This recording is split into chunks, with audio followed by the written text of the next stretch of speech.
किसान की कहानी। एक छोटे से गांव में एक किसान अपनी जिंदगी में मेहनत और संघर्ष से भरा जीवन जीता था।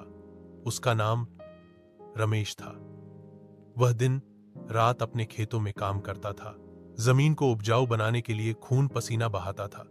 रमेश के पास बहुत ज्यादा जमीन नहीं थी, लेकिन वह अपनी छोटी सी जमीन को सहेज कर रखता था। रमेश के पास एक पुराना बैल था जिसका नाम मोहन था। मोहन की मदद से वह खेतों में हल चलाता और बुवाई करता। हालांकि उसकी जमीन ज्यादा बड़ी नहीं थी, लेकिन उसने कभी भी मेहनत करने में कोताही नहीं की। एक दिन गांव में बहुत ज्यादा बारिश हो गई, खेतों में पानी भर गया और फसलें बर्बाद होने लगी। रमेश को बहुत दुख हुआ, लेकिन उसने हार नहीं मानी। वह जानता था कि बिना संघर्ष के सफलता नहीं मिलती।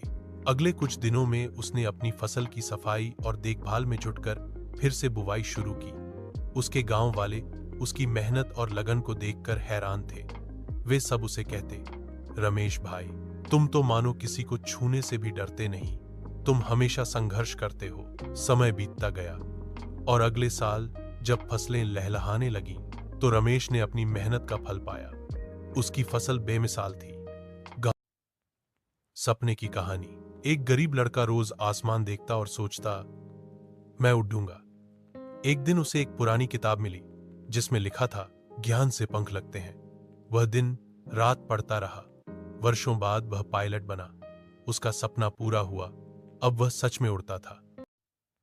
कहानी का शीर्षक, एक सपना जो सच हुआ। राघव एक छोटे से गांव का होशियार और मेहनती लड़का था।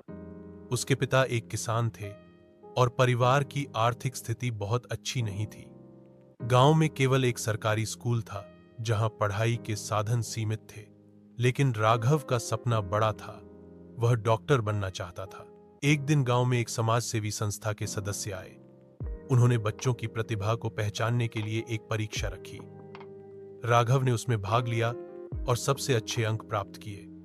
संस्था ने उसका चयन एक प्रतिष्ठित निजी विद्यालय, प्राइवेट स्कूल में छात्रवृत्ति, स्कॉलरशिप के माध्यम से पढ़ाई के लिए किया।